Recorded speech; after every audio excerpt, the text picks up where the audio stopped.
कैसे मिलेंगे नाथ, कृपा करके मुझे ये बताओ। और जैसे ही परीक्षित जी ने ये प्रश्न किया है कि महाराज समीचीनन वचो ब्रह्मन सर्वज्ञस्य त्वानघ तमो विशीर्यते मह्यम हरेह कथयतः कथाम। अब मुझे ये इच्छा नहीं है कि मेरी मुक्ति कैसे होगी, कृपा करके केवल इतना बता दीजिए कि ठाकुर जी कैसे मिलेंगे, वो प्रियतम कैसे मिलेंगे, वो श्याम सुंदर कैसे मिलेंगे, मैं ऐसा क्या निर्माण करूं, कैसा व्यवहार करूं, कैसा विचार करूं, कैसा कर्म करूं जिससे वो मुझे मिले, कृपा कर बताओ। तब परीक्षित जी महाराज ने, तब सुखदेव जी महाराज ने परीक्षित को भागवत की कथा सुनाना प्रारंभ किया और कहा जो जो मैं कहता जा रहा हूं, जो जो प्रसंग भाव सुनाता जा रहा हूं, परीक्षित तुरंत उनको चित्त में धारण करते जाना। 7 दिन के अंदर तुमको ठाकुर जी का अनुभव होगा। आज भी योग्यता है भागवत में भगवत दर्शन कराने की, पर व्यक्ति इस संकल्प से बैठे तो सही कि मुझे दर्शन करना है। आज भी दर्शन होता है। वृंदावन में एक संत थे, उनका नाम था श्यामानंद। क्या नाम था?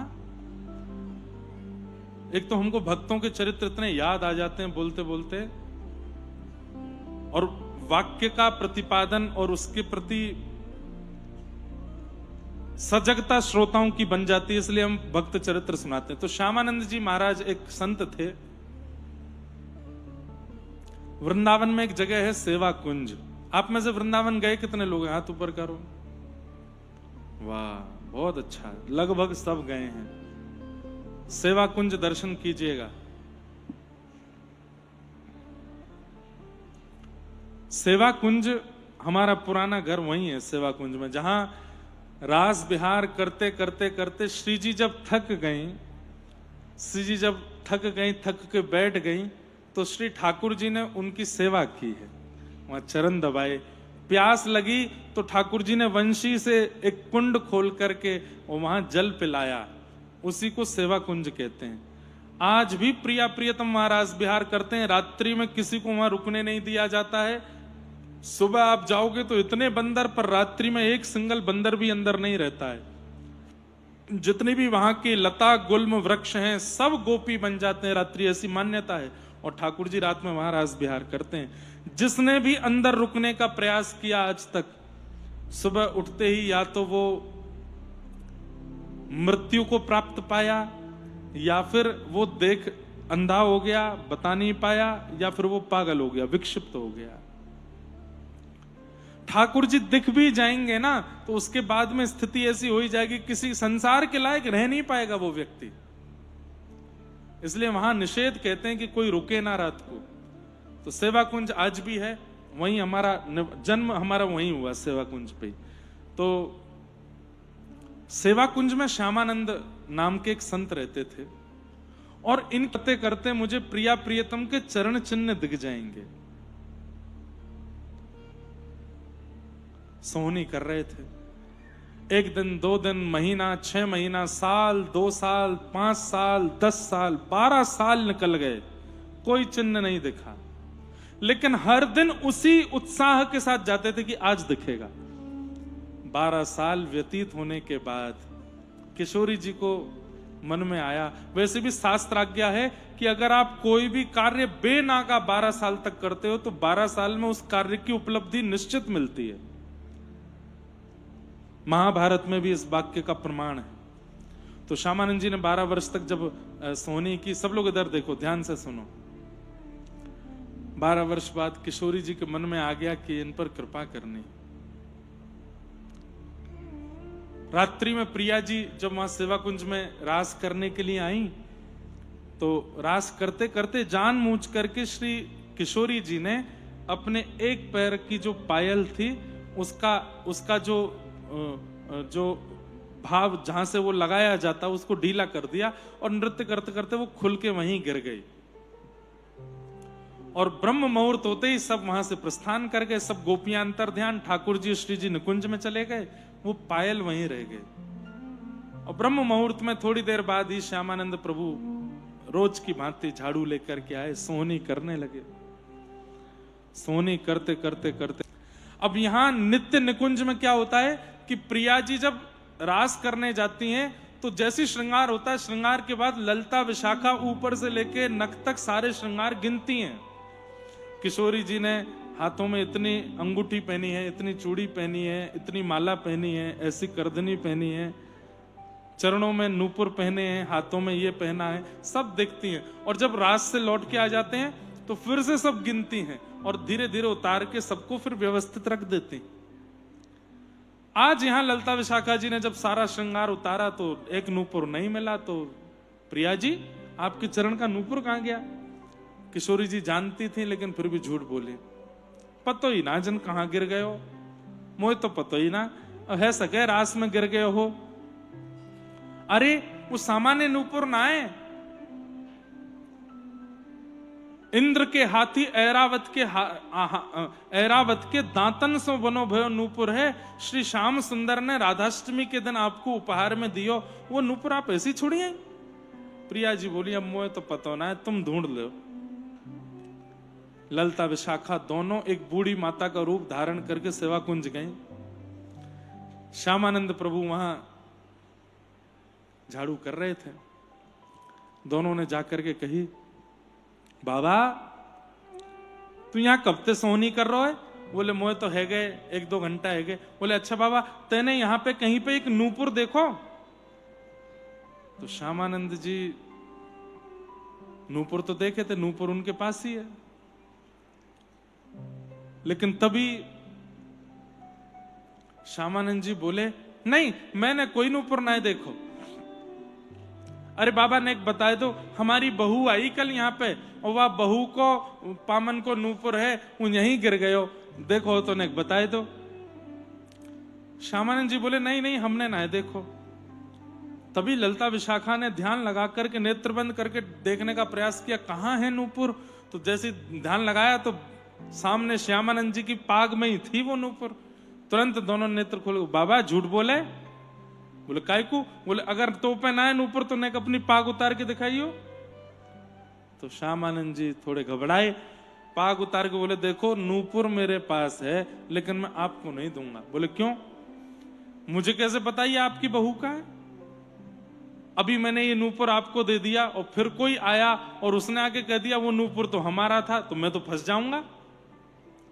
अरे बाबा हम तो कह रहे हैं जी हमारी बहू के चरणन कोई नूपुर है, हमें दे दे।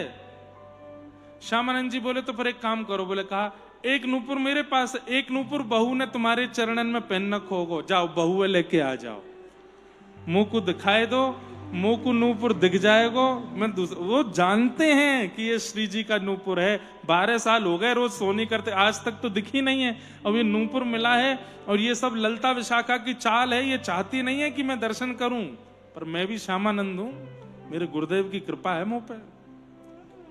श्यामानंद जी ने पगड़ी उतार करके और यहां छुपा ली। बोले कि नूपुर चाहिए, जाओ बहू को लेके आ जाओ। वाकई एक पाम में नूपुर दिखाए तो दूसरे पाम को दे दूंगा। ललता विशाखा बोली, बड़ो चतुर है, ऐसे तो देखो ना। गई लौट करके निकुंज में श्री जी के पास प्रिया जी बैठी, कहा भयो? बोले, भयो का बड़ो बड़ो चतुर बाबा है, माने नूपुर धल रही है अपने पास में, यो कह रहा है कि बहुए लेके आ जाओ। श्यामाजू आपको ने कष्ट लेना पड़ेगा, ने आपको चलना पड़ेगा। प्रिया जी बोली, चलो। ललता जी बोली, एक काम करो, आप अपना नूपुर दे दो, मैं विशाखा को पहना के ले जाऊं या को घूंघट में ले जाऊं। वाह बाबा का पता हो कि मेरी बहू है कि ना है या के। तो प्रिया जी बोली, ठाकुर जी ने नूपुर दियो है, मैं कोई और को नहीं दूंगी, या को तो मैं ही पहनूंगी। तो ललता विशाखा समझ गई कि वो बाबा भी चतुर है, इनको दर्शन करना चाहे, और ये भोरी हैं, ये वाकू दर्शन देनो चाहे, या मारे ये मुंह तो लगे श्री जी की ही लीला है। चलो चलो फिर चलो। ललता विशाखा लेकर के गई। प्रिया जी घूंघट में है, सामने श्यामानंद जी बैठे हैं, 2 बूढ़ी सखियां आ रही हैं, और जैसे दोनों के बीच में तप्त कांचन गौरांगी, आहा श्री राधे वृंदावनेश्वरी, जैसे ही रूप माधुरी का दर्शन किया रोने लगे, गिर पड़े, और अपने नेत्र जल से व्रज के रज में मानो जैसे कोई सूखा रेगिस्तान हो और उसमें जल का संचार हो जाए, ऐसी सेवा कुंज की भूमि हो गई। इतना रुदन, इतने नेत्रों से अश्रु के पनारे छूट पड़े श्री जी को देख के, हाथ पैर कंपायमान हो गए।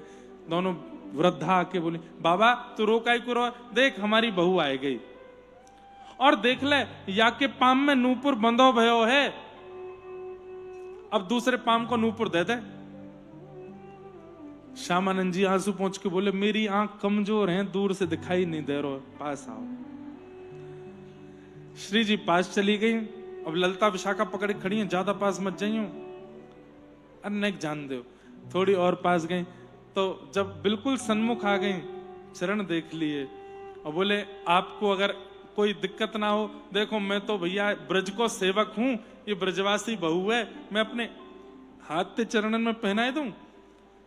ललता विशाखा मना करती, तब तक तो श्री जी ने पैर धर दिया उनके गोद में, बोले पहनाओ। ललता विशाखा बोले, सब इन्हीं की चाल है, यही कृपा करना चाह रही हैं। श्यामानंद जी ने अपने हाथ से नूपुर पहनायो और नूपुर पहना करके दोनों चरण ऐसे पकड़ लिए, रोने लगे। बोले, अब नाटक मत करो, अरे बहू मैं जानू कौन की बहू हो, आप साक्षात नंदरानी यशोदा की बहू श्री किशोरी राधा रानी है, और ये दोनों बूढ़ी जो इतनी देर तक नाटक कर रही हैं जरूर ललता विशाखा हैं। इतने में ही तीनों अपने रूप में प्रकट है गए और श्री श्यामानंद जी चरण पकड़ के रोने लगे, हे श्री जी अब कृपा करो, अब अनुग्रह करो, अब ले चलो अपने संग में। किशोरी जी बोली, नहीं बाबा, अभी आपको बहुतन को उद्धार करनो है, यहाँ रह के भक्ति प्रेम को बहुत प्रचार करनो है, अपनों कछु प्रसाद मुंह को दे जाओ। तो किशोरी जी ने वही नूपुर उतार के उनके माथे के ऊपर धर स्पर्श कराया, तो नूपुर की आकृति में तिलक बन गया उनके माथे पे, और श्री जी वहां से प्रस्थान कर गए। वो लौट करके गए, तब उनके गुरु ने जब उनके माथे पर संप्रदाय के अलावा कोई और तिलक देखा तो बड़े गुस्सा हुए, बोले ये कैसा तिलक लगाया, धो के आओ इसको। उन्होंने बताना चाहा कि ये किशोरी जी ने लगाया, तो बोले अच्छा इतना बड़ा भगत बन गया, किशोरी जी लगा के जाएंगी, चल धो के आ इसको। उन्होंने खूब धोया, लेकिन वो तिलक नहीं मिटा। गुरुदेव ने भी हाथ में पत्थर लेकर के रगड़ा, लेकिन वो तिलक नहीं गया। गुरुदेव तब भी नहीं माने कि ये किशोरी जी ने दिया है। तब किशोरी जी से प्रार्थना की श्यामानंद जी ने, तो किशोरी जी ने भगवान के सखा में से सुबल को भेजा। अभी की घटना है, 300 वर्ष पहले की। सुबल को भेजा कि जाओ जाकर के तुम आज्ञा दे करके आओ कि हमारी छाप है। तब सुबल नाम के सखा ने आके आकाशवाणी करके बताया कि अरे गुरुदेव, श्यामानंद पर क्रोध मत करो, ये उसकी भक्ति का प्रताप है, उसके माथे पर जो तिलक है वो श्री जी ने अपने नूपुर से बनाया है, और ये किशोरी जी की कृपा है उनके ऊपर। तब श्यामानंद जी के जो गुरु जी थे, उन्होंने उनको बड़ा अपने ऊपर बड़ी आत्मग्लानि हुई कि मैंने किशोरी जी की कृपा पर संशय किया। तब उन्होंने सब संतों से पूछा, इसका मुझे दंड क्या मिलना चाहिए। तब सब संतों ने आज्ञा देकर के कहा, उस पर गुरु ने संशय किया, इसलिए सबने मिलकर उनको यह दंड दिया कि 21 दिन तक नाम, कथा और भंडारा करो। कहा तो 21 दिन का, लेकिन आज तक वो परंपरा में चलता आया है। कैसा प्रेम देती हैं किशोरी जी, कैसा प्रेम देते हैं ठाकुर जी, कैसा प्रेम देते हैं विठोबा। ऐसा प्रेम संसार में दे पाएगा कोई नहीं दे सकता। और उनके प्रेम की एक खास बात है कि वो प्राप्त होने के बाद फिर व्यक्ति की और कहीं से कुछ पाने की इच्छा नहीं रहती। वो परम तृप्ति का अनुभव करता है कि अब मुझे सब मिल गया हो माने, ऐसा लगने लगता है। सुखदेव जी महाराज परीक्षित को कहते हैं कि तुम भक्ति की याचना करो। परीक्षित जी महाराज कहते हैं, मुझे 7 दिन में कैसे ठाकुर जी मिलेंगे, कृपा कर बताओ। तब सुखदेव जी महाराज ने कथा सुनाना प्रारंभ किया। अब कथा के क्रम में जो जो प्रसंग हैं तो बहुत विस्तृत, सबको हम प्रणाम करते करते नंदोत्सव की ओर चलेंगे। आगे सृष्टि का प्रसंग सुनाया गया, जहां स्वयंभू मनु शत्रुपा के 2 पुत्र 3 पुत्री हुई, आकुति देवभूति प्रसूति, 2 पुत्र हुए प्रियव्रत उत्तानपाद। जिनमें देवहूति माता का विवाह कर्दम ऋषि के साथ हुआ और इनके घर भगवान कपिल रूप में प्रकट हुए। बोलो कपिल भगवान की। तत्पश्चात ध्रुव चरित्र की कथा आई। उत्तानपाद राजा के पुत्र ध्रुव जी, जिन्होंने 5 वर्ष की अवस्था में भगवान का दर्शन किया, ऐसे ध्रुव जी का प्रसंग आया, उन्हें प्रणाम करते हैं। ये सब प्रसंग बहुत विस्तृत से सुनाने के हैं, लेकिन हमें जल्दी जल्दी नंदोत्सव करना है, इसलिए हम प्रसंगों को प्रणाम करते हैं। यथा उचित जब अवसर मिलता है तो कथाओं में कहीं कहीं किसी प्रसंग का विस्तार कर देते हैं। नासिक दत्त धाम में जो 2 साल पहले 1 महीने की कथा हुई थी, उसमें प्रहलाद चरित्र तक का प्रसंग हो गया था, अब उसके आगे का रह गया है। अभी 19 तारीख से 15 दिन की कथा है वहां पर नासिक में। अगर महाराज जी आज्ञा करेंगे तो प्रहलाद चरित्र से आगे की कथा वहां होगी, नहीं तो स्वच्छंद वृंदावन रस के ऊपर वहां 15 दिन की चर्चा चलेगी। आप में से जो भी आ सकें, 18 को यहाँ कथा विश्राम करके 19 से नासिक दत्त धाम में रहेंगे। वहां के नियम हैं, जितने भी भाई लोग आएंगे पहननी है, और एक नियम धारण करके ही वहां रह के कथा सुननी है। नाम जप करो, सूर्य उदय से सूर्यास्त तक मौन रहो, किसी का स्पर्श मत करो, सोहनी करो, गायों की सेवा करो, संतों की सेवा करो, 3 बार गोदावरी स्नान, सुबह दोपहर शाम को। आप अनुभव करेंगे, मैंने तो बहुत सुंदर अनुभव किया, वो बताने का विषय नहीं। 1 महीना वहां पर हमने अनुष्ठान किया था, उसी अनुष्ठान की कृपा है हमारे ऊपर। मैंने ऐसा अनुभव गोदावरी जी के तट पर किया। हमारे वृंदावन रस में जो विशेष रस का संचार हुआ वो महाराष्ट्र की कृपा, नासिक की कृपा से हुआ, गोदावरी जी की कृपा से। इसलिए हम साल भर में कहीं कथा करें नहीं करें, नासिक जरूर जाते हैं। और वहां कोई व्यवस्थाएं बहुत बड़ी नहीं, 5 स्टार नहीं है, बिल्कुल सामान्य व्यवस्था। हम जमीन पर सोएंगे 19 तारीख से, हमारे कमरे में भले एक छोटा एसी लगा है, बाकी तो वहां पंखे में ही रहते हैं सब लोग, कोई बहुत विशेष व्यवस्था नहीं।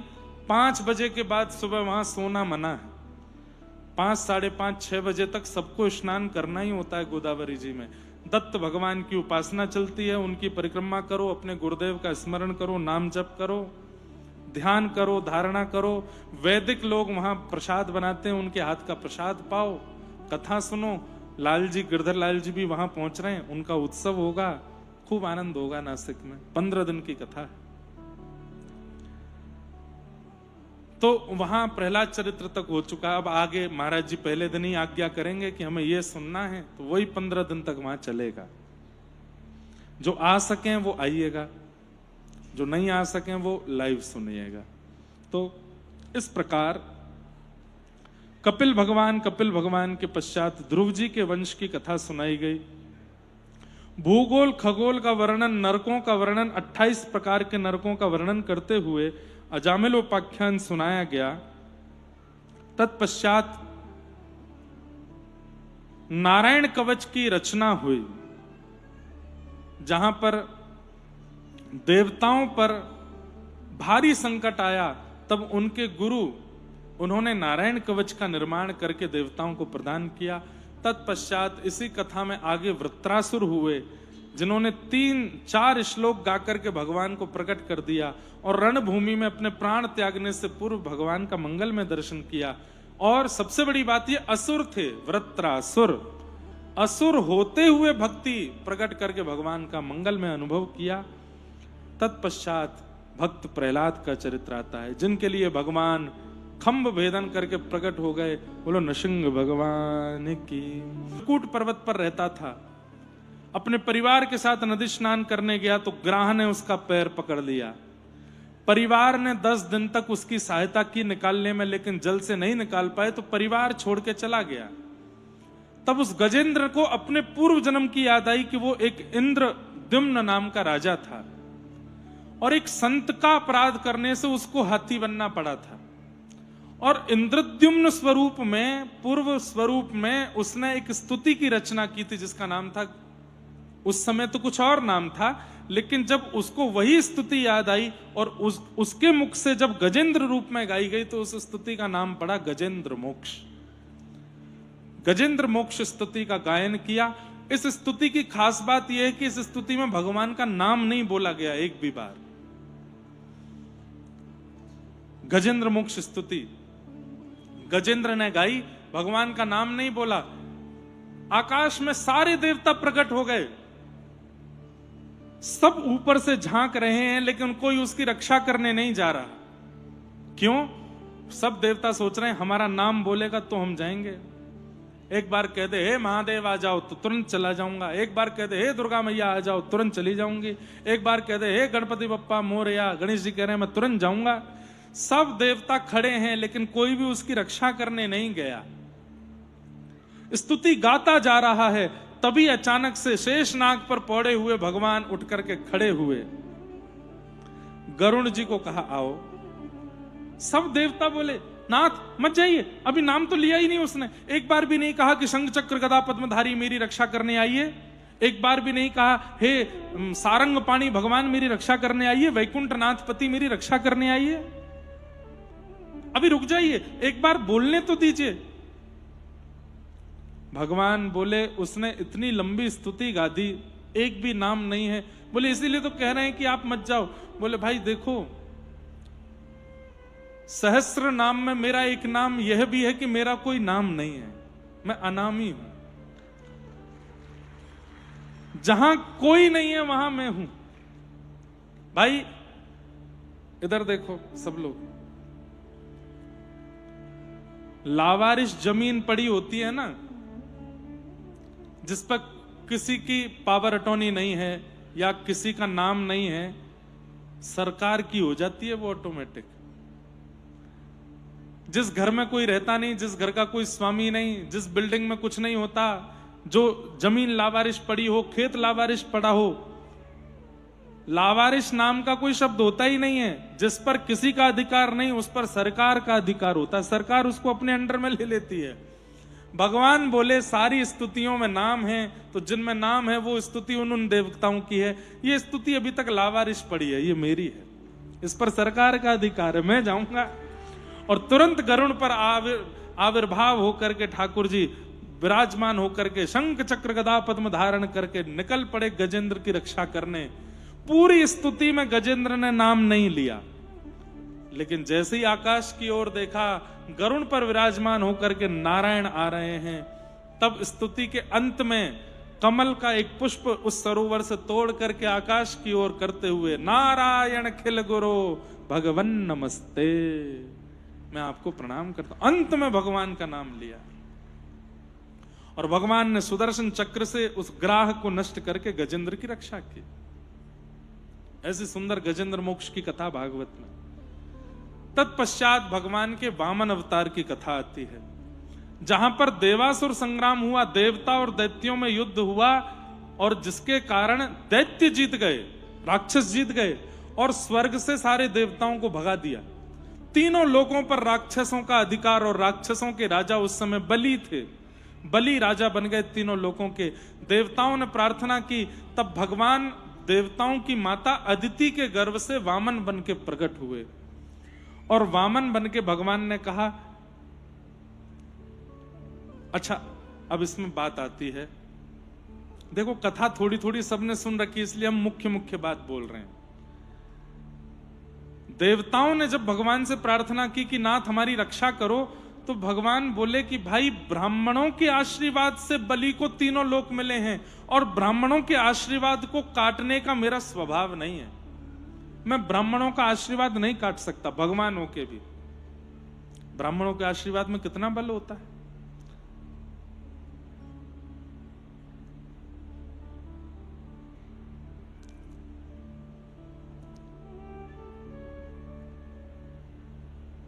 कितना बल होता है।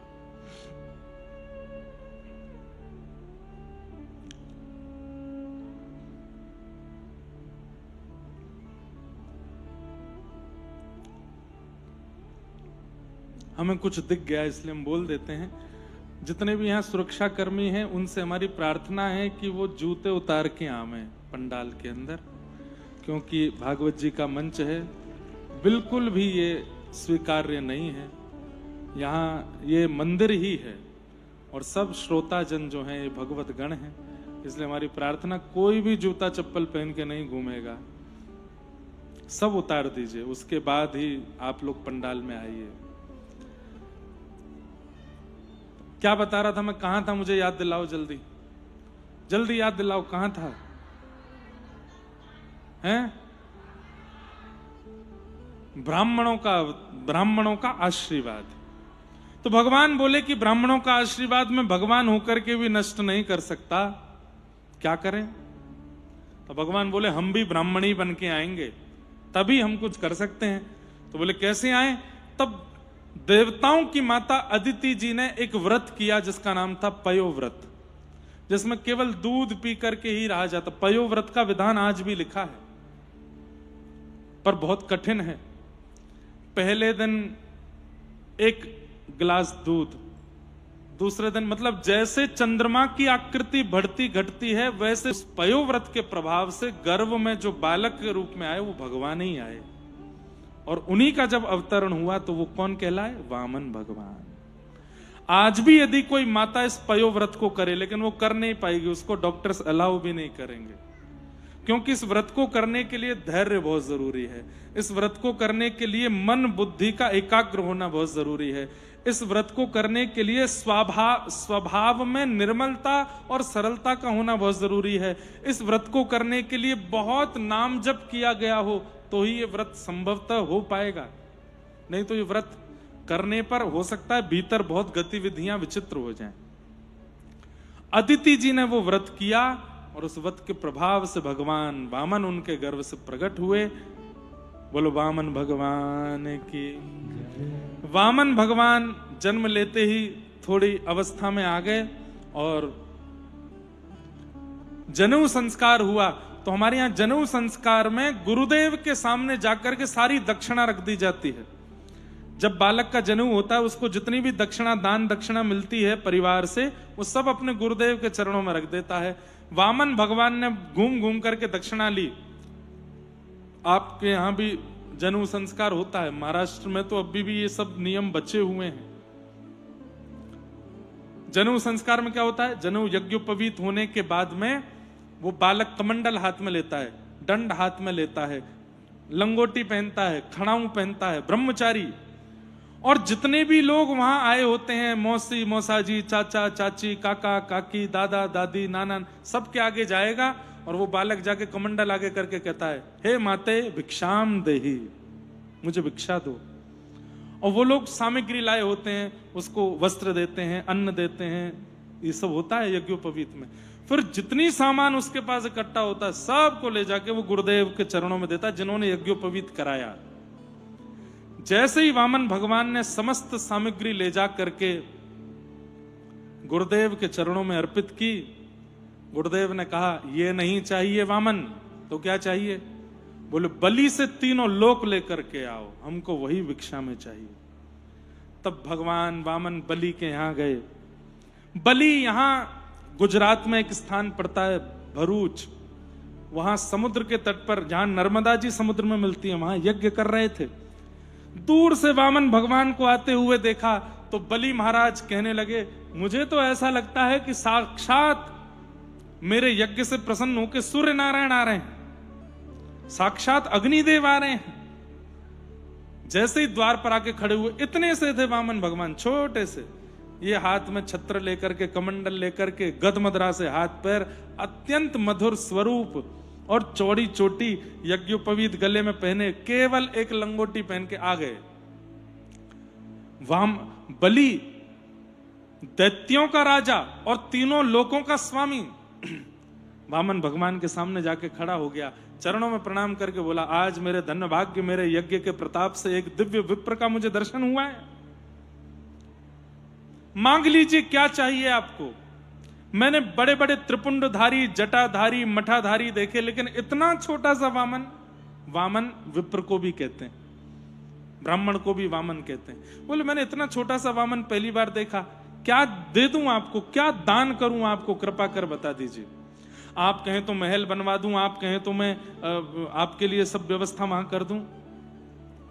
बहुत सुंदर संवाद है बलि वामन का।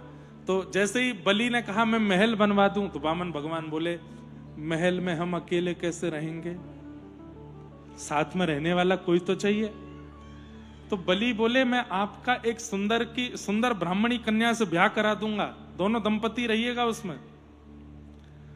वामन भगवान बोले ब्याह तो हो जाएगा, पर ब्याह के बाद बालक जन्म लेंगे, उन बालकों का भरण पोषण खान पान वो सब। बलि बोला चिंता मत कीजिए, महल खाली नहीं दूंगा मैं, तिजोरियां भर भर के दूंगा, तहखाने भर भर के दूंगा, बालकों का भी लालन पालन। तो वामन भगवान बोले अब बालक जब होंगे तो अच्छे से ही होंगे, 10-15 तो होंगे ही, उन सब की पढ़ाई लिखाई। बलि बोला आपको पता बलि कौन है?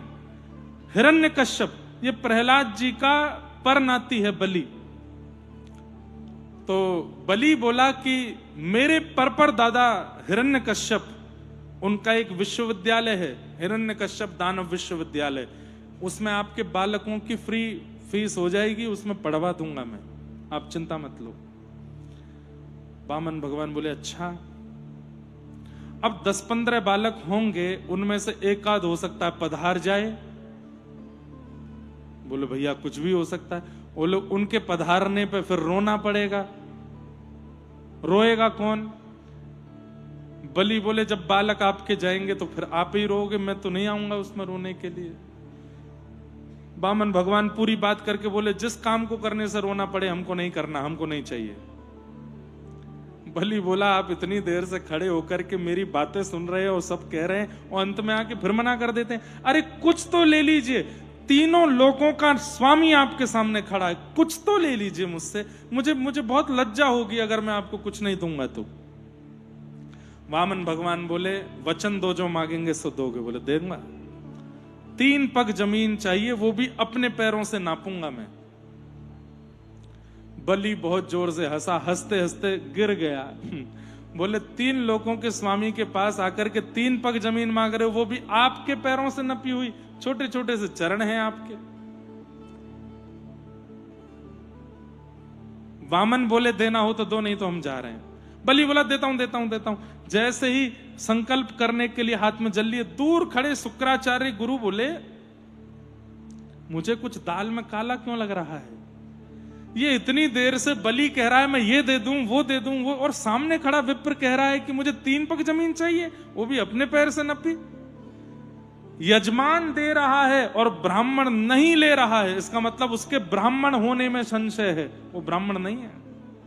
ब्राह्मण मना नहीं करेगा, जो दोगे सब ले लेगा।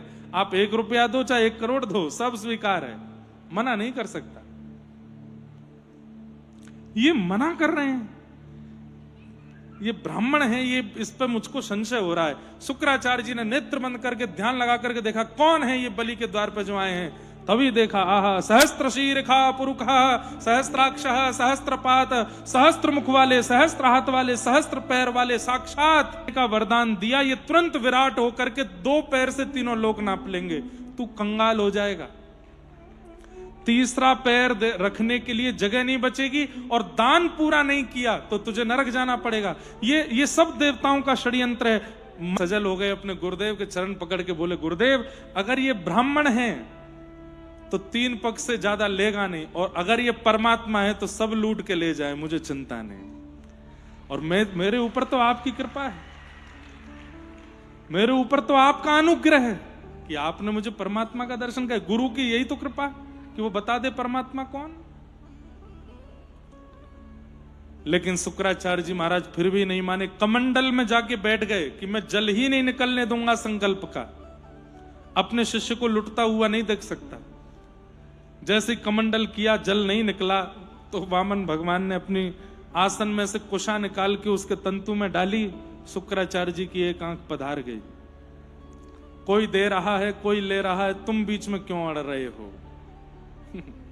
जैसे ही जल हाथ में आया, तुरंत वरदान दे दिया, वचन दे दिया, 3 पग जमीन में आपको प्रदान करता हूं। संकल्प देते ही भगवान विराट हो गए। 2 पग से तीनों लोक नाप लिए। तीसरा पग घुमा रहे हैं, ठाकुर जी कह रहे हैं बलि मैंने 2 पग से तीनों लोक नाप लिए, अब तीसरा पग रखने के लिए कुछ नहीं बचा, बता तीसरा पग कहां रखूं? अगर नहीं बताएगा तो तुझे नरक जाना पड़ेगा।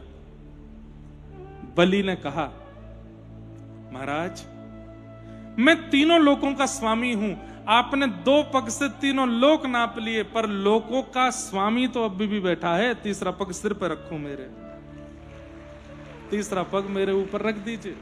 आपने मेरी संपत्ति अपना ली, पर संपत्ति का स्वामी तो अभी भी बैठा है। भगवान तो इतने मोहित हो गए, तुरंत ठाकुर जी छोटे हो गए और बलि को अपने हृदय से लगा, तूने सिद्ध कर दिया कि तू प्रहलाद के वंश का वंशज है। अरे मैं तो तुझे छलने आया था, तुझे ठगने आया था, तूने हमको ही छल लिया। बलि ने तुरंत सिर नीचे किया। भगवान ने अपना चरण, बंधुओं ये सामान्य बात नहीं है, ठाकुर जी अपने चरण स्पर्श सबको नहीं देते। भगवान ने अपना चरण बलि के सिर पर रखा। प्रहलाद जी महाराज तुरंत प्रकट हो गए, करताल लेके नृत्य करने लगे। अहो भाग्य, अहो भाग्य। बोले कैसे? हे नाथ, मुझ पर कृपा की थी, आपने अपना हाथ मेरे सिर पर रखा था, पर धन्य है ये बलि जो मेरे कुल में उत्पन्न हुआ, आपने सर्वांगीण चरण इसके सिर पर पधरा दिए, धन्य है। आज जिस गंगा में स्नान करते हैं लाखों लोग, करोड़ों लोग पापों को धुलते हैं, वो नख के धुलने से प्रकट होती है भगवान के चरणों से। वो चरण किसी के सिर पर रख दें, सामान्य बात नहीं।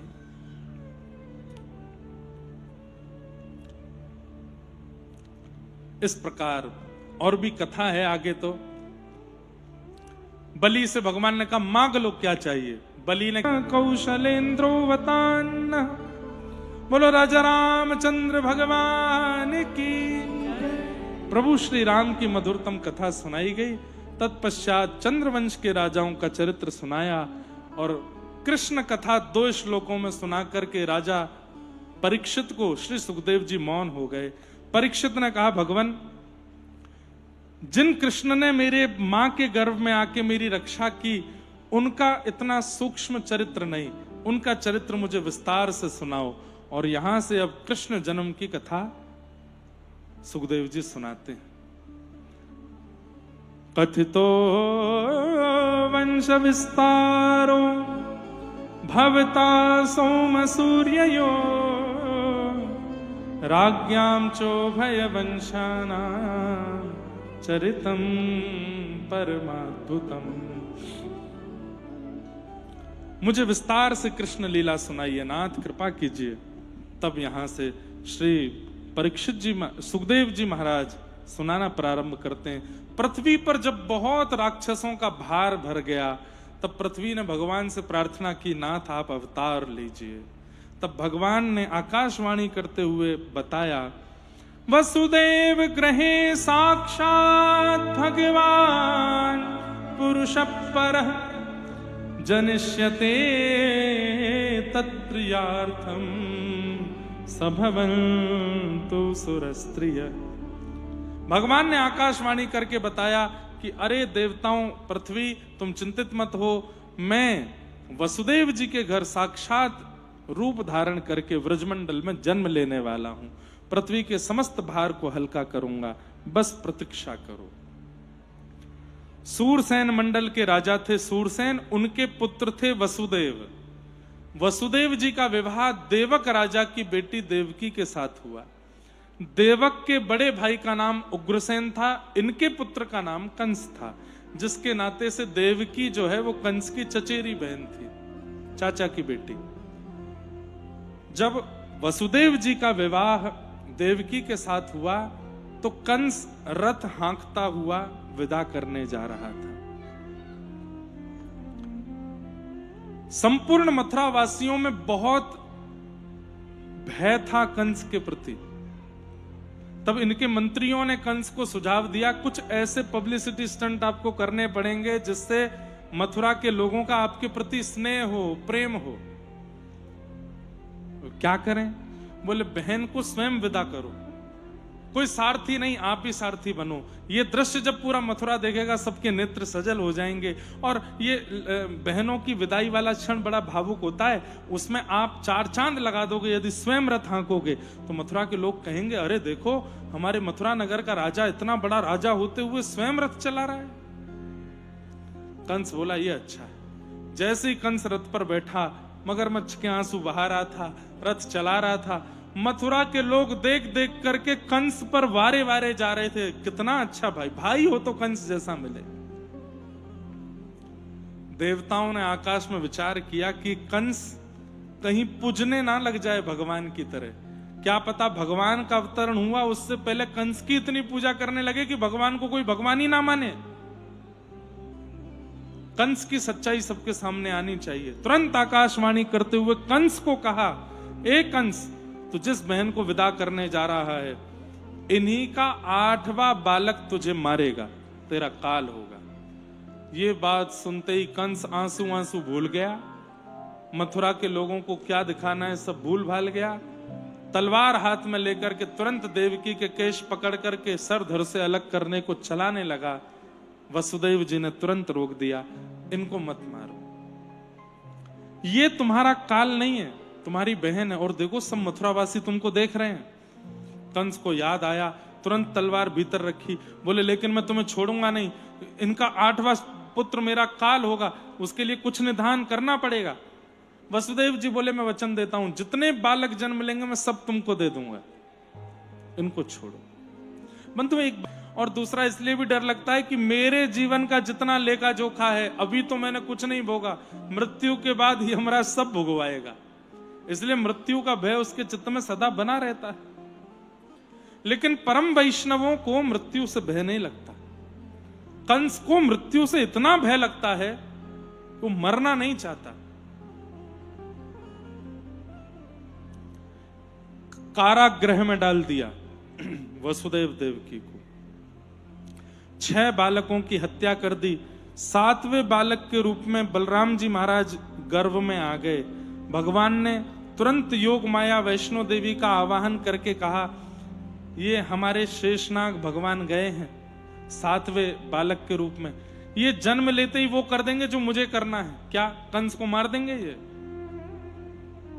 इसका गर्भ स्थानांतरित करो, देवकी मैया के गर्भ से इनको निकाल के कहीं और शिफ्ट करो। बोले कहां करें?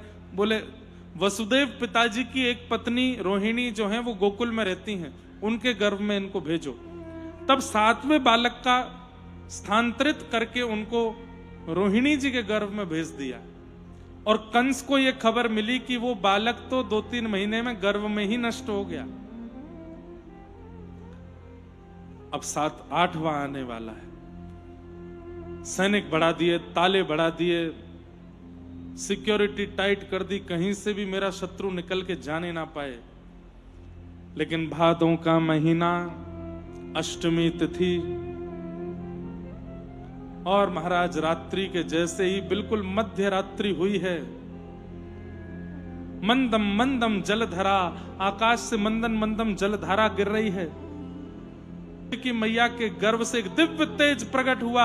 और शंख की मैया के गर्भ से एक दिव्य तेज प्रकट हुआ और शंख चक्र गदा पद्म धारण करके भगवान श्री कृष्ण का अवतरण हुआ है। बोल बाल कृष्ण लाल की। अहिल्यानगर वासी बेचारे इसलिए इतने धीरे जय बोल रहे हैं कि कंस उठ जाएगा। धन्य हो आप लोग।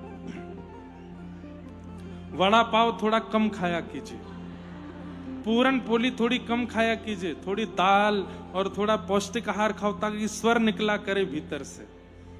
4 घंटा से हम बोल रहे हैं, हमारे गले को इतनी थकान नहीं होती, आप इतना कैसे थक जाते हो? बोलो बाल कृष्ण लाल की जय। देखो कितनी ऊर्जा छुपा के बैठे हो अंदर, कहां जाओगे इसको लेके? अब ये ऊर्जा दोबारा उठवानी नहीं पड़े, अब इसमें ही रहिएगा। जब जब जय जयकार हो, जब अब उत्सव मनाना है हम लोगों को, आज लगना चाहिए कि हाँ गोकुल प्रकट हुआ है।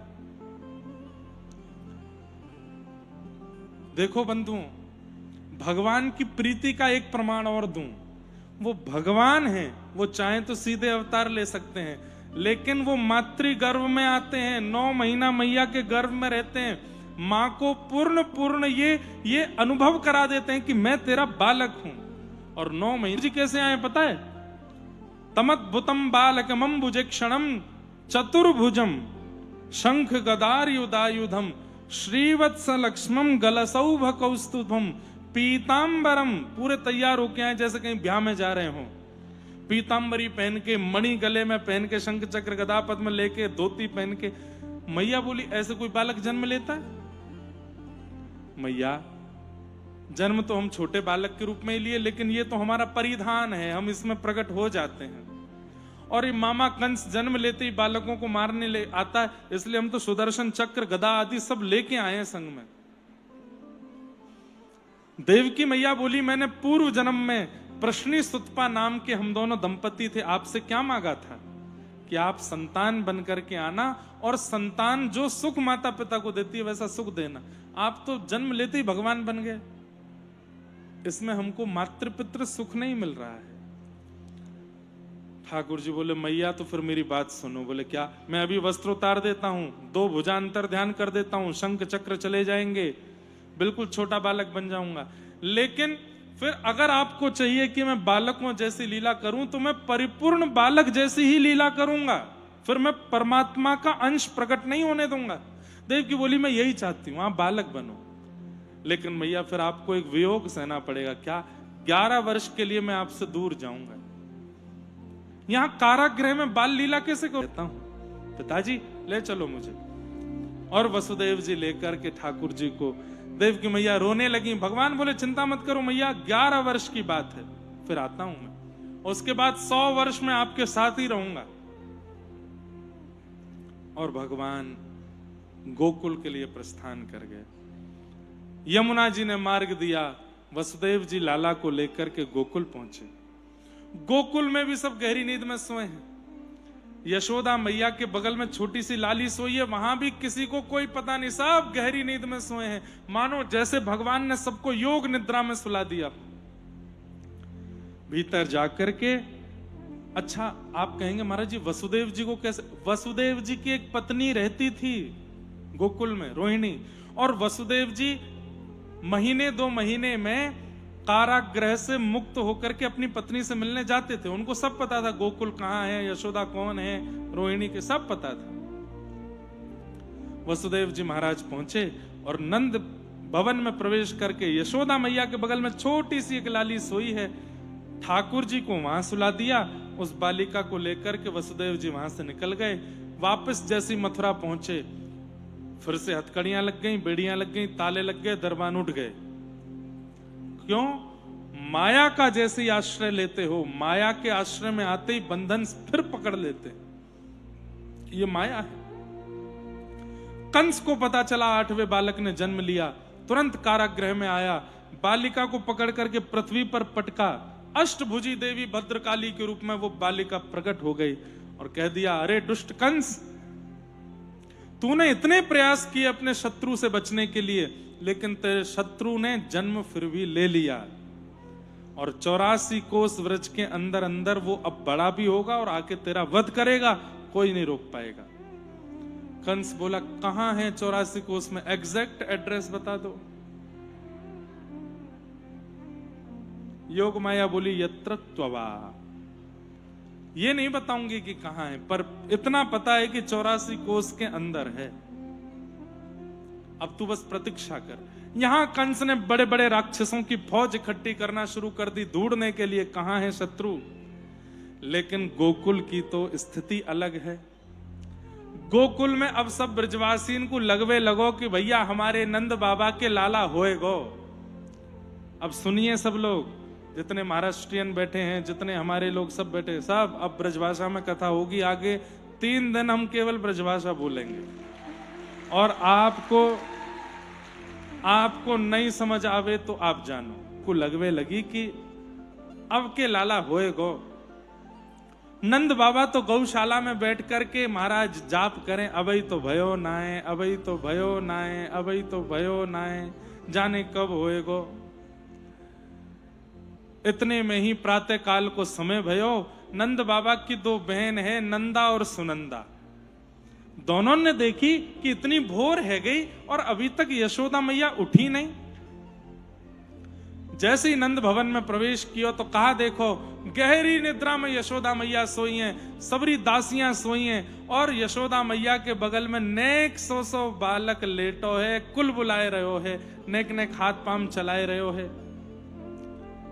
नंदा सुनंदा ने धीमे से जाय करके देखी तो गले गले तक चदरिया ओढ़ रखी है और बीच बीच में थोड़े थोड़े स्वर मुख से निकलने और नेक नेक अपने हाथ पामन को बालक चलाए रहे हो। देख करके नंदा सुनंदा ने पहले तो बलैया लई, अरे मैया कितने सुंदर है, ऐसा लग रहा है जैसे कोई नील सरोवर पर दो कमल तैर रहे हो। तभी ठाकुर जी ने मुख खोल दिया। दूसरी नंदा बोली, अरे सुनंदा देख देख देख, ऐसा लग रहा है जैसे नील सरोवर में कमल खिल गए हो। कितना सुंदर है ये बालक, गोरो नहीं है, कारो नहीं है, नीलो नीलो है। ठाकुर जी ने जैसे ही नेत्र खोले, नंदा सुनंदा तो महाराज मूर्छित हो गई। ठाकुर जी की रूप झांकी। एक दिन का बालक सुंदर नहीं होता, बुरा नहीं मानना। जो बालक जन्म लेता है ना, जन्म लेते ही उसमें रूप नहीं आता, रूप आता है 1-1.5-2 महीने के बाद। लेकिन ठाकुर जी जन्म लेते ही इतने सुंदर लग रहे हैं, इतने सुंदर लग रहे हैं कि कहा बताएं। नंदा सुनंदा बोली, नेक चदरिया हटाए के देखो तो सही, लाला है कि लाली। 21 बार हरिशरणम को जाप किया और जैसे ही चदरिया हटाई, है गया चिल्लाने लगी। एक दूसरे को मुंह बंद कियो, अभी यहां मत चिल्लाओ, सबसे पहले ये खबर नंद बाबा को देंगी। बेचारे कब से नंद वहां गौशाला में बैठे बैठे जाप कर रहे हैं, अभी तो भयो ना, अभी तो भयो ना। नंदा सुनंदा नंद भवन से बाहर निकली और पूरे वृंदावन की गली में हल्ला करते जा रही हैं, है गया। अटारी पर खड़े है करके, भवन से बाहर निकल के सब ब्रजवासी इकट्ठे है करके पूछ रहे हैं, अरे नंदा, अरे सुनंदा, काई को हल्ला कर रही है, कहा भयो? पूछो, बोलो, कहा भयो? है गया।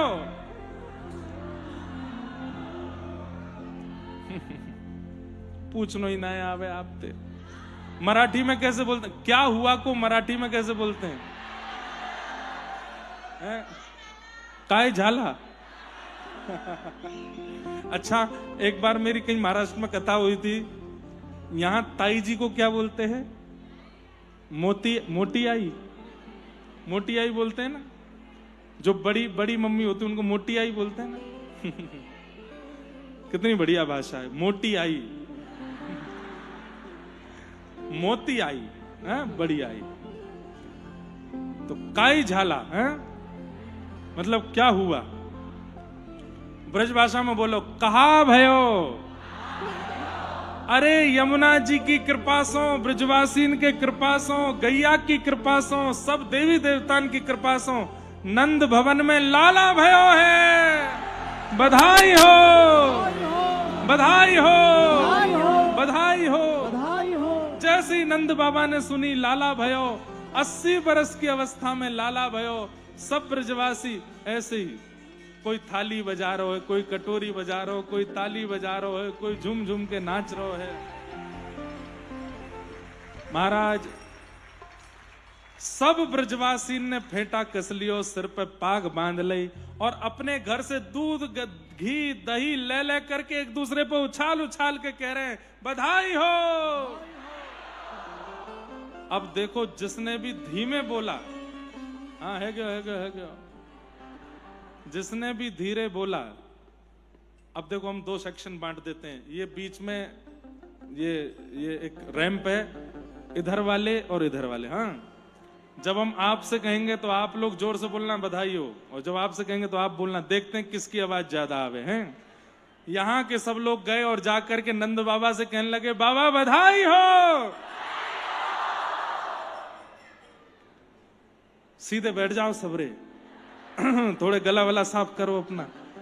और महाराज यहाँ अहिल्या नगर के आधे लोग गए, जाए करके नंद रानी यशोदा से बोले, बधाई हो, बधाई हो। देख रहे हो आप लोग भैया, एक बार में निर्णय नहीं होता है ना, एक चांस और दे देते हैं बेचारों को।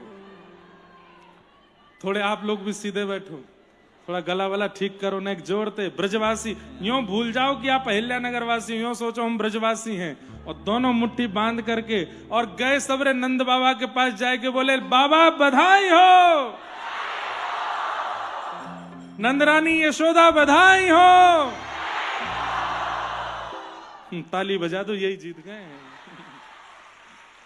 हो व्रज में, हो व्रज में, हो व्रज में है रही जय जयकार नंद घर लाला जायो है।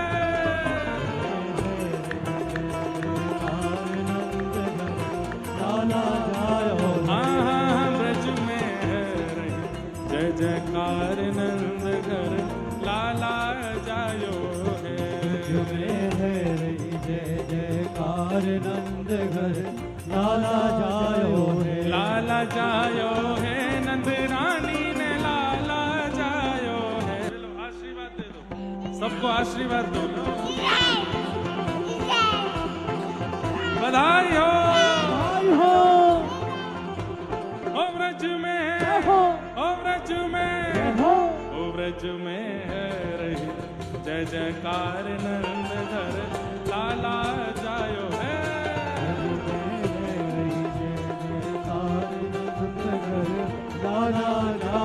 हाँ व्रज में है रही जय जयकार नंद घर लाला जायो है।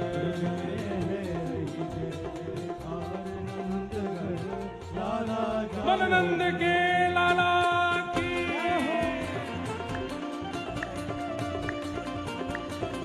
बधाई हो, जय हो।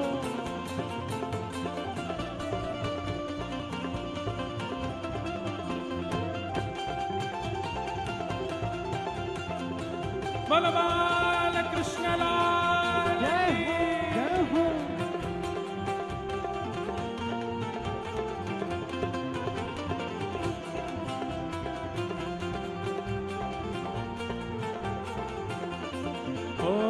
ब्रज 84 कोस में भैया, ब्रज 84 कोस में भैया, ब्रज 84 कोस में भैया, ब्रज 84 कोस में भैया। सब कहे धन्य यशोदा मैया, सब कहे सब कहे धन्य यशोदा मैया, धन्य यशोदा मैया, सब कहे धन्य यशोदा मैया। 80 साल की आयु में सुत ऐसो जायो है। 80 साल की आयु में सुत ऐसो जायो है। हो व्रज में हो। देखो, आप लोग जोर से जय हो बोलोगे तो ही नीचे आवेंगे हम। हो व्रज में, हो। हो व्रज में, हो। जो नहीं बोलेगो वाको बगल वाले की सौगंध है। हो व्रज में, हो। हो व्रज में। हो। एक नियम और लगाते हैं, खड़े खड़े नहीं बोलना है, जय हो बोलना है, कम से कम 1.5 फीट ऊपर उछल के बोलना है। हो व्रज में, हो व्रज में, हो व्रज में है रही जय जयकार नंद घर लाला जायो है।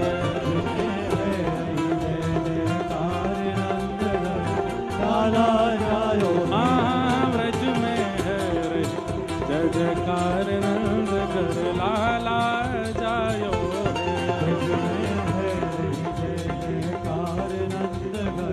लाला जायो। हे नंद घरा नंद भयो, जय कन्हैया लाल की, नंद घरा नंद भयो, जय कन्हैया लाल की, यशोदा के लाला भयो, जय कन्हैया लाल की, हे यशोदा के लाला भयो, जय कन्हैया लाल हे की, हे नंद घरा नंद भयो, जय कन्हैया लाल की, हे नंद घरा नंद भयो, जय कन्हैया लाल की, आनंद घरा नंद भयो, जय कन्हैया लाल की, आनंद घरा नंद भयो। जय कन्हैया लाल व्रज की। में है रही जय जयकार नंद घर लाला जायो है।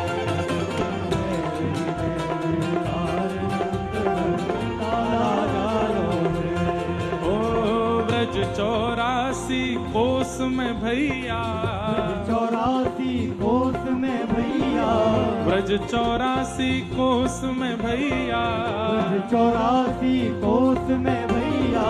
सब कहे धन्य यशोदा मैया, सब कहे धन्य यशोदा मैया, सब कहे धन्य यशोदा मैया, सब कहे धन्य यशोदा हे हे मैया। यशोदा ओ मैया,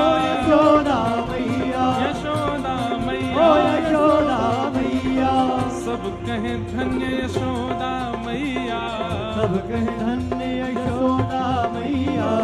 80 साल की आयु में सुत ऐसो जायो है। हाँ। 80 साल की आयु में सुत ऐसो जायो है। अरे हाँ, 80 साल की आयु में सुत ऐसो जायो है। हाँ। 80 साल की आयु में सुत ऐसो जायो है। और ब्रज में जय हो। आप लोग भूल गए हैं, बगल वाले की सौगंध लगी हुई है आपको। अरे उछल के बोलना है। हो ब्रज में जय हो। हो ब्रज में जय हो। हो ब्रज में जय जयकार नंद लाला जायो है।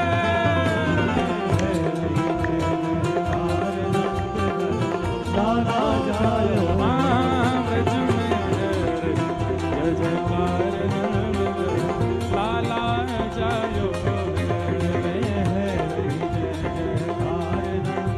देखो लाला जायो है।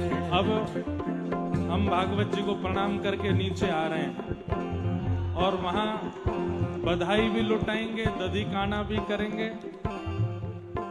एक तो एक दूसरे पर चढ़िएगा नहीं, एक दूसरे के ऊपर आइएगा नहीं, और प्रेम से सब लोग उत्सव छोड़िएगा नहीं, नृत्य करते रहिएगा। बोलो नंद के लाला की जय हो। जय हो।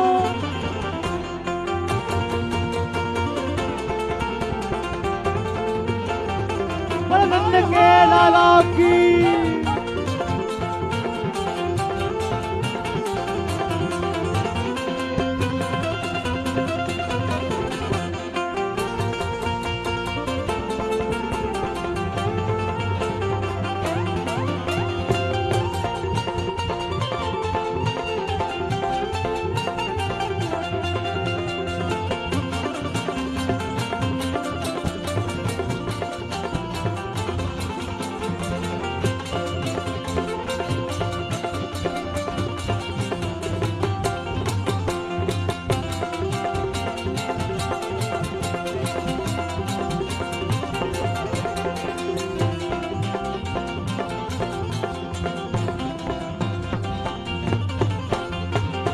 ब्रज 84 कोस में भैया, ब्रज 84 कोस में भैया, सब ही कहे धन्य यशोदा मैया। सबई कहे धन्य यशोदा मैया। ब्रज 84 कोस में भैया, ब्रज 84 कोस में भैया, सब ही कहे धन्य यशोदा मैया। सबई कहे धन्य यशोदा मैया। 80 साल की आयु में सुत ऐसो जायो है।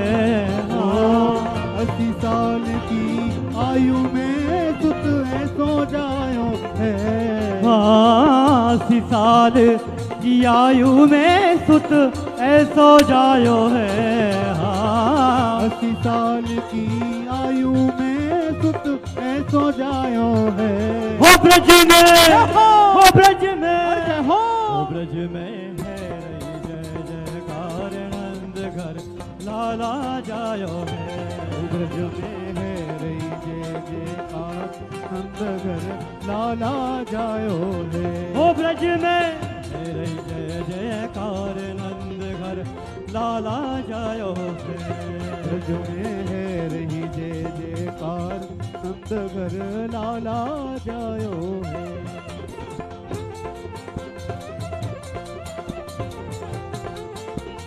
बोल नंद के लाला की जय हो।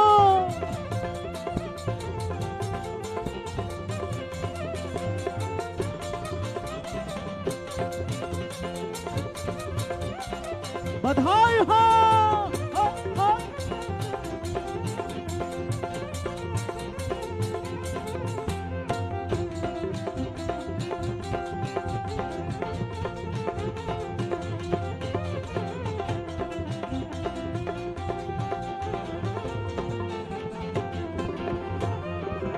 शिव ब्रह्मासन का दिख आए, शिव ब्रह्मासन का दिख आए, सिद्ध मुनि सब देव सिधाए, सिद्ध मुनि सब देव सिधाए, ओ देव सिधाए, ओ देव सिधाए, हाँ देव ओ सिधाए, देव सिधाए। धर ग्वालन को रूप सबई मिल मंगल गायो है, धर ग्वालन को रूप सबई मिली मंगल गायो है। हो ब्रज में, हो ब्रज में, जय हो, हो ब्रज में है रही जय जयकार, नंद घर लाला जायो है, है रही जय जयकार, नंदगर लाला जायो है। ब्रज में है रही जय जयकार, नंद घर लाला जायो है, ब्रज में है रही जय जयकार, नंदगर लाला जायो है। हाँ लाला जायो है, यशोदा ने लाला जायो है, हाँ लाला जायो है, यशोदा ने लाला जायो है। हाँ लाला जायो है, यशोदा ने लाला जायो है, ओ लाला जायो है, यशोदा ने लाला जायो है। हो ब्रज में, हो ब्रज में, जय हो, हो ब्रज में है रही जय जयकार, नंद घर लाला जायो है, ब्रज में है रही जय जयकार, नंदगर लाला जायो है।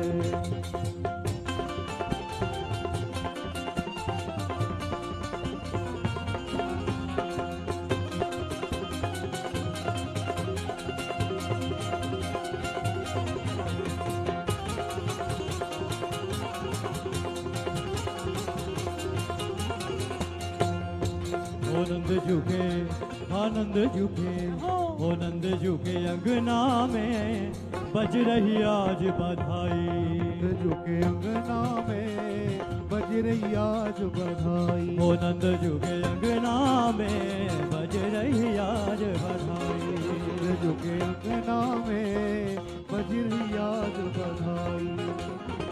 बज रही आज बधाई लोगों, बज रही आज बधाई लोगों, बज रही आज बधाई लोगों, बज रही आज बधाई लोगों। और लाखों बार बधाई बधाई बधाई, नंद झुके, जय हो, ओ नंद झुके, अरे जय हो, और नंद झुके अंगना में बज रही आज बधाई, नंद झुके अंगना में बज रही आज बधाई।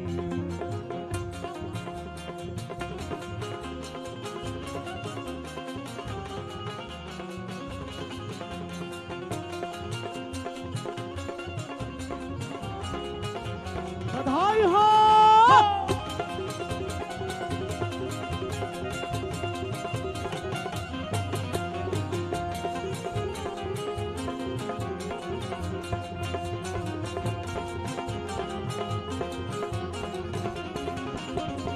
चमत्कार सा हो गया लोगों, हो गई बात निराली, चमत्कार सा हो गया लोगों, हो गई बात निराली। हो रात ही रात में नंद बाबा के दाढ़ी हो गई काले, ओ राती रात में नंद बाबा की दाढ़ी हो गई काली। हो नंद झुके, हो, हो नंद झुके, जय हो, हो नंद झुके अंगना में बज रही आज बधाई, झुके अंगना में बज रही आज बधाई। हो नंद झुके अंगना में बज रही आज बधाई, झुके अंगना में बज रही आज बधाई।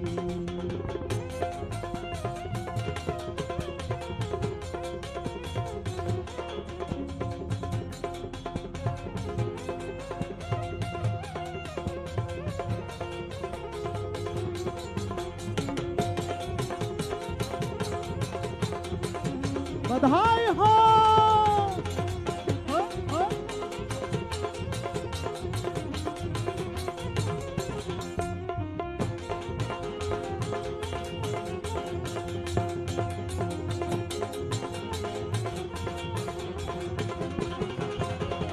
साठ साल के बूढ़े देखो हो गए आज जवान। 60 साल के बूढ़े देखो हो गए आज जवान।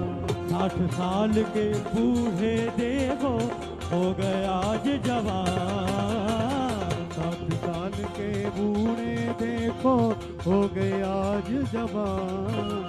हो नाचे कूदे, हो नाचे कूदे, नाचे कूदे, नाचे कूदे, हो नाचे कूदे, नाचे कूदे, नाचे कूदे, अरे नाचे कूदे धूम मचावे, नाचे कूदे धूम मचावे, नाचे कूदे धूम मचावे, नाचे कूदे धूम मचावे। हर गावे मीठी वाणी ओ नंद झुके, हो ओ नंद झुके, ओ नंद झुके अंगना में बज रही आज बधाई। नंद झुके अंगना में बज रही आज बधाई। ओ नंद झुके अंगना में बज रही आज बधाई। नंद झुके अंगना में बज रही आज बोल नंद के लाला की जय हो।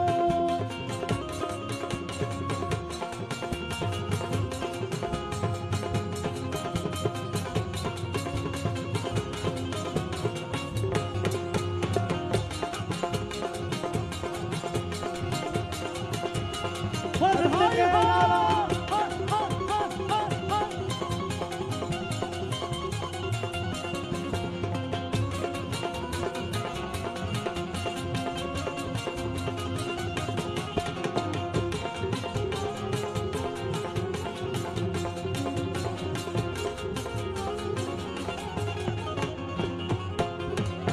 माती यशोदा सब गोपिन को नूतन वस्त्र लुटावे। माती यशोदा सब गोपिन को नूतन वस्त्र लुटावे।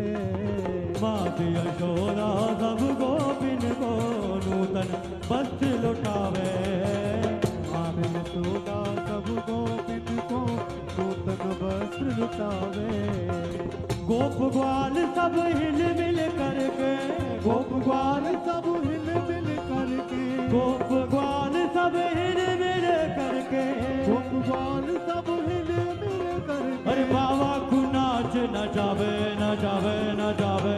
नंद झुके जय हो। ओ नंद झुके, जय हो। अरे नंद झुके अंगना में बज रही आज बधाई। नंद झुके अंगना में बज रही आज बधाई। हो नंद झुके अंगना में बज रही आज बधाई। नंद झुके अंगना में बज रही आज बधाई। सब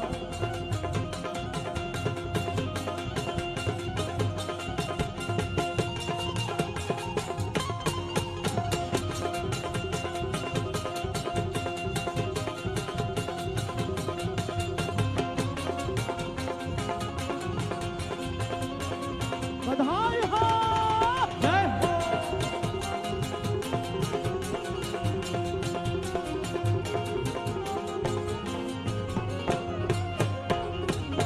युग युग जीवे लाल तिहारो ये आशीष हमारी। युग युग जीवे लाल तिहारो यह आशीष हमारी। युग युग जीवे लाल तिहारो ये आशीष हमारी। युग युग जीवे लाल तिहारो यह आशीष हमारी।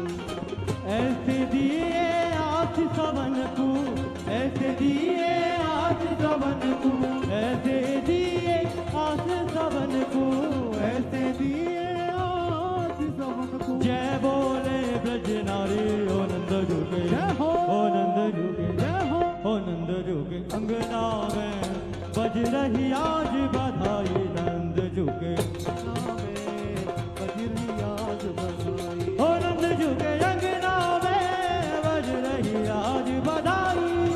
झुके अंगना में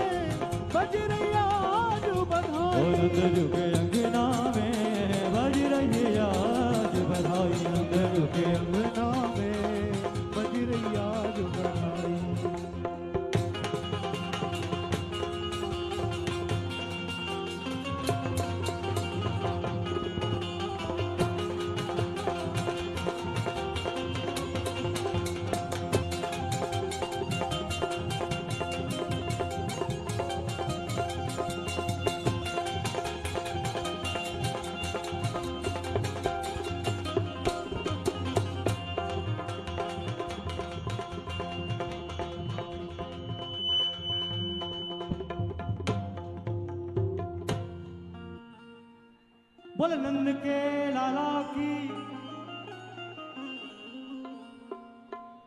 आनंद की घड़ी आई रे कोई मानो न मानो आनंद की घड़ी आई रे कोई मानो न मानो आनंद की घड़ी आई रे कोई मानो न मानो आनंद की घड़ी आई रे कोई मानो न मानो ओ मानो न मानो कोई मानो न मानो मानो न मानो कोई मानो न मानो मानो न मानो कोई मानो न मानो मानो मानो न मानो कोई मानो न मानो हाँ आनंद आनंद आनंद की घड़ी आई रे कोई मानो न मानो आनंद की घड़ी आई रे कोई मानो न मानो आनंद की घड़ी आई रे कोई मानो न मानो आनंद की घड़ी आई रे कोई मानो न मानो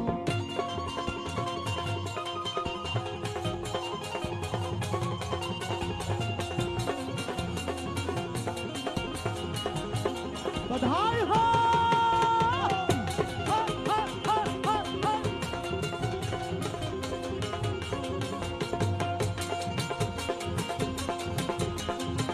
बुलंद के लाला की जय हो नंद भवन में लाला जायो नंद भवन में लाला जायो नंद भवन में लाला जायो नंद भवन में लाला जायो ओ बरसाने तेटी को आयो बरसाने बेटी को आयो बरसाने तेटी को आयो बरसाने बेटी को आयो शुभानु लली हर साई रे हा हा हा हा विशु भानु लली हर साई रे कोई मानो न मानो आनंद की घड़ी आई रे कोई मानो न मानो आनंद की घड़ी आई रे कोई मानो न मानो आनंद की घड़ी आई रे कोई मानो न मानो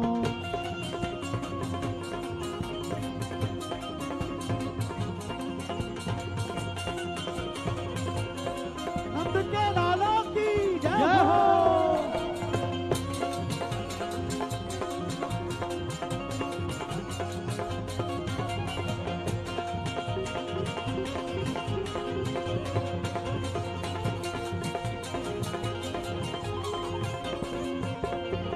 सावरी सूरत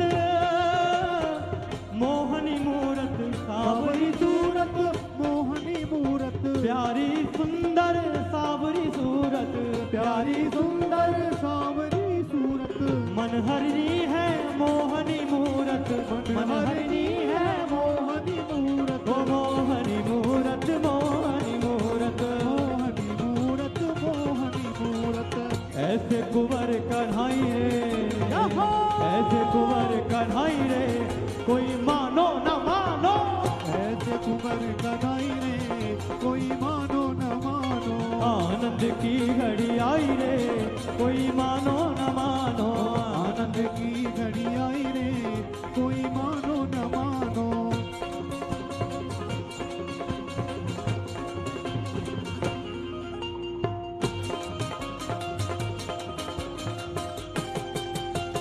बुलंद के लाला की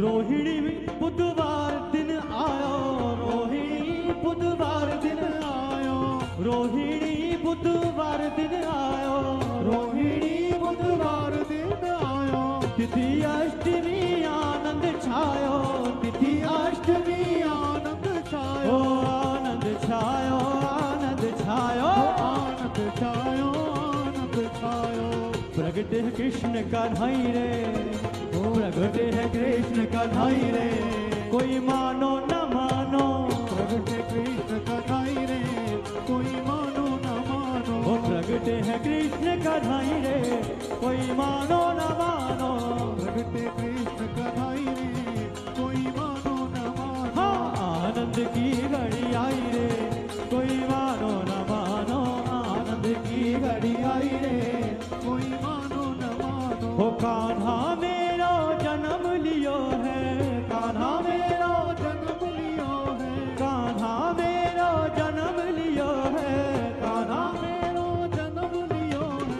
कान्हा लगे मेरो चंदा सो, चंदा सो ब्रज में है रयो हल्ला सो, ब्रज में है रयो हल्ला सो, हो नगर में है रयो हल्ला सो, नगर में है रयो हल्ला सो, हो अहिल्या नगर में है रयो हल्ला सो, अहिल्या नगर में है रो हल्ला सो। कान्हा मेरो जन्म लियो है, कान्हा मेरो जन्म लियो है, कान्हा लगे मेरो चंदा सो, चंदा सो ब्रज में है रयो हल्ला सो, ब्रज में है रयो हल्ला सो, ओ ब्रज में है रयो हल्ला सो, ब्रज में है रयो हल्ला सो।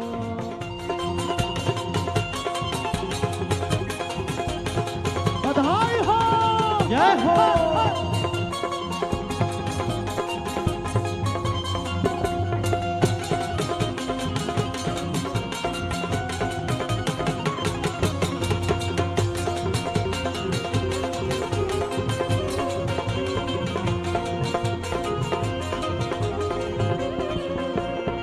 शंकर आए देवता आए, शंकर आए देवता आए, ओ ब्रह्मा आए विष्णु आए, ब्रह्मा आए विष्णु आए, और देवता शंकर आए, और देवता शंकर आए, और देवता शंकर आए, और देवता शंकर आए। लेने लगी इनकी बलैया सो, बलैया सो ब्रज में है रयो हल्ला सो, हरि ब्रज में है रयो हल्ला सो, ओ ब्रज में है रयो हल्ला सो, ओ ब्रज में है रयो हल्ला सो, हाँ हाँ हाँ नगर में है रयो हल्ला सो, हाँ नगर में है रयो हल्ला सो।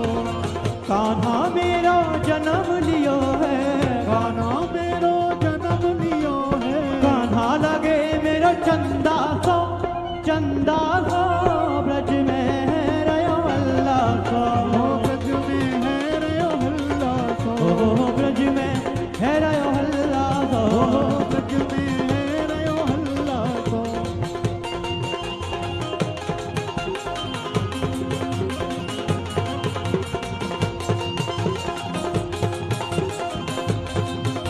बधाई हो,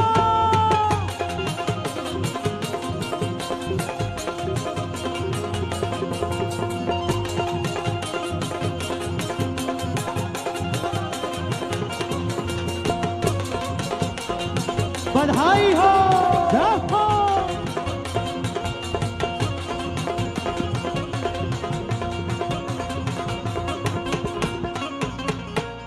बोल कृष्ण कन्हैया लाल की जय, जय श्री राधे, जय जय श्री राधे। बधाई हो, बधाई हो, बधाई हो। अब नंदोत्सव का शेष भाग कल हम सुनेंगे और कल गोवर्धन उत्सव और बाल लीलाओं की कथा होगी। सबको खूब खूब बधाई हो। ठाकुर जी की, भागवत जी की आरती, मंत्रों से भागवत जी की आरती करके और फिर हम लोग प्रस्थान करेंगे। चंद्रमा मनसो जात चक्षो सूर्यो अजायत श्रोत्राद्वायुष प्राणस्य मुखा अग्निरजायत इदगुं हविः प्रजननं मे अस्तु दशवीरगुं सर्वगणगुं स्वस्तये आत्मशनि प्रजाशनि पशुशनि लोकसन्यभयशनिः अग्निः प्रजां बहूनां मे करोत्वन्नं पयोरेतो अस्मात् सुभक्त। आरती बाल कृष्ण की जय, अपनो जन्म सफल कर लीजय। श्री यशोदा को परम दुलारो, बाबा की अखियन को तारो। गोपिन के प्राणन सो प्यारो, इन पे प्राण न्यौछावर कीजय आरती कृष्ण की जय। श्री यशोदा को परम दुलारो, बाबा की अखियन को तारो, इन पे प्राण न्यौछावर की जय आरती बाल कृष्ण की जय।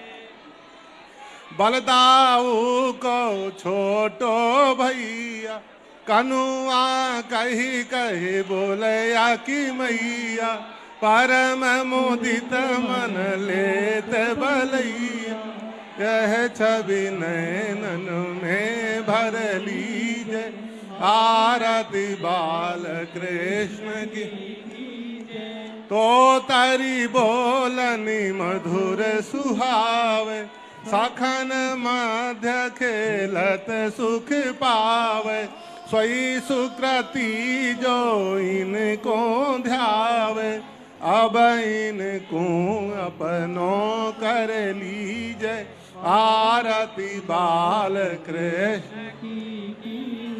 श्री राधा वर सुघर कन्हैया, ब्रज जन को नवनीत खवैया, खेलत ही मन लेत चुरैया, अब इनको अपनो कर लीजे आरती बाल की जय। कर्पूरी गौरम करुणावतारम, संसार सारम भुजगेन्द्रहारम, सदा वसंतम हृदयारविंदे, भवां भवानी सहित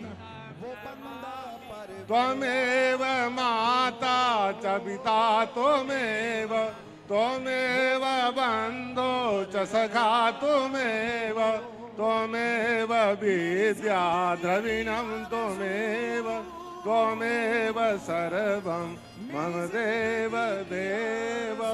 जलेन शीतलीकरणं पुष्पै देवाभिवन्दनम्, आरोग्यार्थे आत्माभिवन्दनं मन्त्रपुष्पाञ्जलिं। नाना सुगंध पुष्पाणि यथा कालोद्भवानि च, पुष्पाञ्जलिर्मया दत्तो गृहाण परमेश्वर, मंत्र पुष्पाञ्जलिं समर्पयामि। श्री पुराण पुरुषोत्तमाय नमः। बोल यज्ञ पुरुष भगवान की, भागवत भगवान की, श्री बाल कृष्ण लाल की, पंढरीनाथ भगवान की, आज के आनंद की। जय जय श्री राधे। नमः पार्वती पाताये, हर हर महादेव।